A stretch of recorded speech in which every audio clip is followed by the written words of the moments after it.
The Psychology of Poetry by Professor Nigel MacLennan. Poetry surrounds us, yet we only seem to notice it when the labels poem or poetry are used.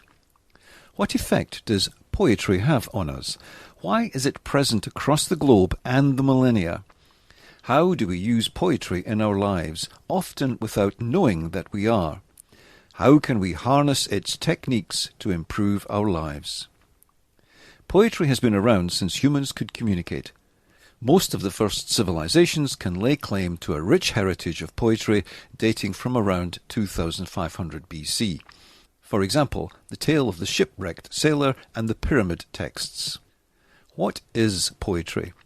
Here is one of the Oxford English Dictionary's definitions. Composition in verse or metrical language, or in some equivalent patterned arrangement of language, usually also with choice of elevated words and figurative uses. An option of syntactical order differing more or less from those of ordinary speech or prose writing. Here is my easier to understand, rough and ready definition. Poetry is meaning expressed in a predictable pattern. There are many more ways to define poetry. The fact that there is more than one definition indicates the diversity of its form. There are huge numbers of poetic structures. Over 168 different forms have been documented by Reader's Digest, and probably there are many more that have emerged and then died out and/or not been recorded or documented. Poetry can have profound effects on us. It can unleash emotions of all kinds. It can send shivers up our spines or give us goosebumps, make us laugh and cry in the same poem. Poetry speaks to us in ways that few other forms do, and it seems present in every culture and in all languages. When people rate poetry highly, or find it deeply emotive, it seems to stimulate the brain in ways that can be detected on various types of brain scan. That should come as no surprise. It is no more informative than finding that the brain reacts when hands are subjected to hot or cold water. Correlation is not explanation. Observing such activity does not explain what is going on. It does not tell us why poetry can move us so profoundly. The difficulty of understanding how poetry impacts us is linked to the all-pervasive problem in psychology. What is consciousness? What creates it? How does it work? To draw meaning from poetry, a vast amount of processing in different ways must be happening simultaneously. Here are just some of the processes that must be involved. For poetry to have such an effect, we must first have been able to understand the language in written or spoken form. Then have understood the context. Then have processed the conveyed meaning logically and emotionally, while also having drawn from previous knowledge and memories both personal and cultural. That is hugely complex, and frankly requires understanding that is beyond our current grasp. We have to start with simpler questions. What in poetry that we appreciate causes such elevated brain activity? What is there in some poetry that excites us? Why does some poetry stimulate and other sedates? Many people all over the world take degrees and advanced degrees in poetry and can offer the most impressive analyses of any poem. Yet, despite vast after-the-fact knowledge of what has worked and why, very few people have created the kind of poetry that is read and enjoyed across time and cultures. That indicates that we understand poetry and its effects only at a superficial level. If we really understood it, we would be able to create it on demand and it would work every time. Maybe in the future that will be possible. Yet another reason that we cannot create brilliant poetry on demand is that we still don't understand the formation of meaning in the brain.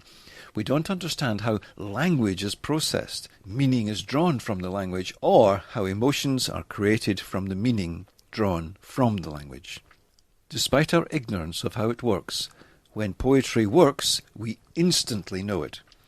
Most people have their greatest exposure to poetry through music. songs to be specific, almost all songs have lyrics, which, if stripped of the music, stand alone as effective poetry. Are songs poetry with another layer of structure laid on top, that structure being patterns of pitch? That is precisely how some songs are created.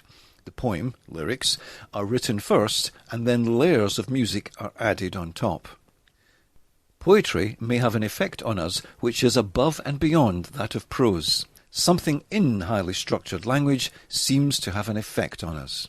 Is it that the rhythm and rhyme allow us to better anticipate the meaning that comes, and as such we have more processing power available to draw meaning?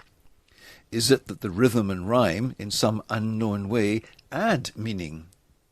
Is it that the logical meaning stays the same regardless of whether the meaning is conveyed by poetry or prose, but that the structure in poetry conveys greater meaning in some unknown way? The latter explanation may have something in it. There are many rhetorical devices which have a strong similarity to poetic structure, with the same impact. Both use emotion, metaphor, and imagery. Here are some examples. Contrast. Democracy may not be perfect, but at least I don't have to build a wall to keep my people in. John F. Kennedy. From the Gettysburg Address, the repetition of words or phrases in successive clauses, usually in threes. That this nation, under God, shall have a new birth of freedom, and that government of the people, by the people, for the people, shall not perish from the earth. Abraham Lincoln. Winston Churchill repeated words in successive clauses, but with their order reversed. This is not the end. It is not even the beginning of the end, but it is, perhaps, the end of the beginning. Anyone who chooses can learn about the poetic and rhetorical structures that work and seek to use them, hopefully, to achieve benefit for all.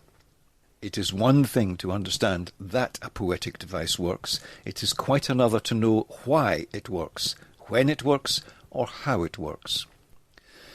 That is the case with all poetic structures. We can observe their effects on ourselves and others, but we have so little understanding of how language is processed or meaning extracted, or indeed what meaning is, that we are a long way off extracting any meaning about how we extract meaning from poetry.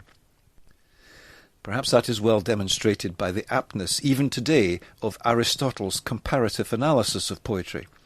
Poetry is finer and more philosophical than history, for poetry expresses the universal and history only the particular. There is something psychologically poetic in that we don't understand the psychology of poetry.